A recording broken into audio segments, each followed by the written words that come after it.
ఇండియాపై నిత్యం దుమ్మెత్తిపోసే పాకిస్తాన్ మరోసారి తన తెంపరితనాన్ని ప్రదర్శించింది.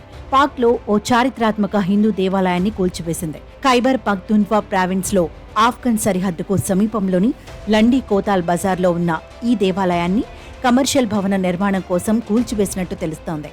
ఆలయ నిర్మాణ పనులు నిబంధనల ప్రకారమే జరుగుతున్నాయని అధికారులు నిర్ధారించారు.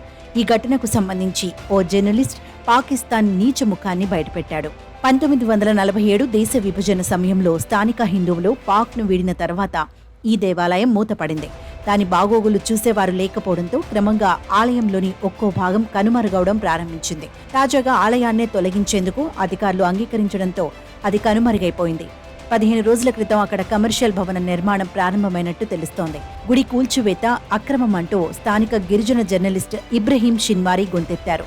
గుడి విషయం అధికారిక రికార్డులో లేదని స్థానిక రెవెన్యూ అధికారులు చెప్పడంపై అభ్యంతరం వ్యక్తం చేశారు.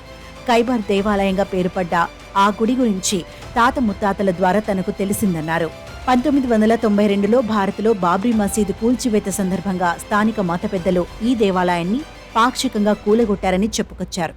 అక్కడ ఎప్పటినుంచో గుడి ఉందన్న విషయంలో ఎటువంటి సందేహం అక్కర్లేదని అన్నారు. స్థానికంగా ఏ నిర్మాణాలున్నాయో పక్కాగా లెక్కలు రికార్డ్ చేయడం రెవెన్యూ యంత్రాంగం బాధ్యత అని తెలిపారు. రికార్డుల్లో గుడి ప్రస్తావన లేదంటూ బాధ్యతల నుంచి అధికారులు తప్పించుకోలేరని ఆగ్రహం వ్యక్తం చేశారు. మతపరమైన మైనార్టీల పట్ల ప్రభుత్వం తన బాధ్యతలను నెరవేర్చడంలో విఫలమైతే అన్ని ప్రార్థనా స్థలాలు, చారిత్రక కట్టడాలు కనుమరుగవుతాయని ఇబ్రహీం షిన్వారీ అన్నారు.